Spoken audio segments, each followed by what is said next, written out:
اللہ اکبر اللہ اکبر۔ عالم اسلام کے لیے بڑی خوشخبری، مسجد الحرام اور مسجد نبوی جلد ہی نمازیوں کے لیے کھول دیے جائیں گے اور حج بھی ادا کیا جائے گا۔ کرونا کی وجہ سے مکہ مکرمہ اور مدینہ منورہ کی مساجد عام نمازیوں کے لیے بند تھیں۔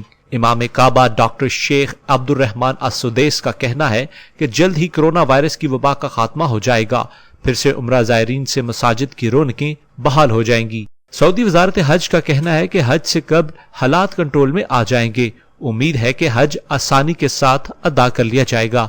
سعودی حکومت کی جانب سے غلاف کعبہ اور حجر اسود کو سینیٹائز کیا گیا۔ ادارہ امور حرمین کے نگران اعلیٰ ڈاکٹر شیخ عبد الرحمان السدیس نے خانہ کعبہ میں سینیٹائزر اور حجر اسود میں عطر لگانے کے امور کی نہ صرف نگرانی کی بلکہ خود بھی اس کام میں شریک ہوئے۔ اس عمل کے دوران خانہ کعبہ اور مقام ابراہیم کو جراثیم کش ادویات سے دھونے اور صاف کرنے کے لیے جدید ترین ٹیکنالوجی کا استعمال کیا گیا۔